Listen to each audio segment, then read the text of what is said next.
नमस्कार, ज्योतिष गृह ज्ञान चैनल में आपका स्वागत है। मैं पंडित दीनदयाल शर्मा। आज हम परिवर्तनी एकादशी की कथा का वर्णन करते हैं। श्री गणेशाय नमः।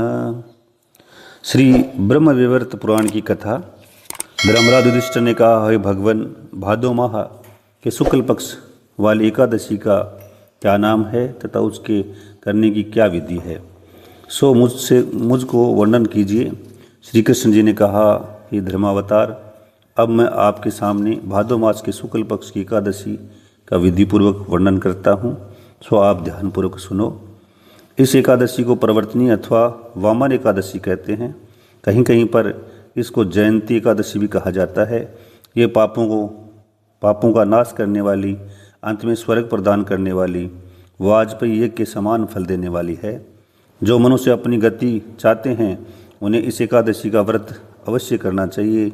जो मनुष्य जयंती एकादशी के दिन वामन भगवान की पूजा करते हैं वे तीनों देवता अर्थात ब्रह्मा, विष्णु, महेश की पूजा का फल अवश्य प्राप्त कर लेते हैं। इस एकादशी के दिन शयन करने हेतु श्री विष्णु भगवान ने करवट बदली है, इसलिए इसे परिवर्तनी एकादशी कहते हैं। युधिष्ठिर ने कहा, हे भगवान, आपके इन वाक्यों को सुनकर मुझे अत्यंत संदेह हो रहा है, क्योंकि आप जिस प्रकार सोते और करवट बदलते हैं तथा किस प्रकार वामन रूप धारण करके राजा बलि को बांधा था और क्या क्या लीलाएं की थी। चातुर्मास से व्रत की कथा क्या है तथा आपके शयन के पश्चात मनुष्य का क्या कर्तव्य है, यह सब विस्तार पूर्वक कहिए।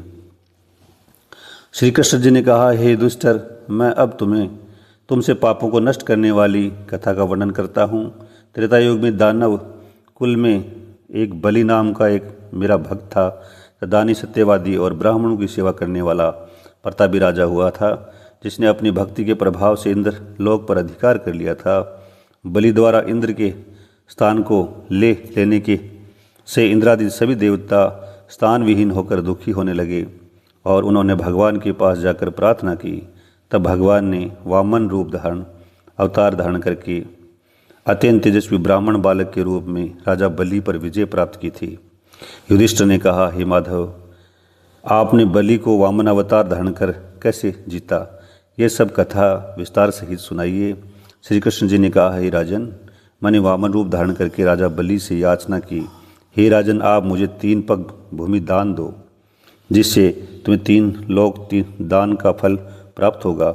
वामन जी की इस छोटी सी याचना को राजा बलि ने स्वीकार कर लिया और 3 पग भूमि दान देने के लिए संकल्प दिया। तब मैंने अपने शरीर को बढ़ाया, जिससे भूलोक में मेरे पैर, भूवरलोक में जंघा और स्वर्गलोक में कमर, महलोक में पेट और जललोक में हृदय, तपोलोक में कंठ तथा सत्यलोक में मुख को रखकर अपने सिर को ऊंचा उठा लिया। उस समय मैंने राजा बलि को पकड़कर पूछा कि हे बलि, अब अपना तीसरा पग किस स्थान पर रखूं?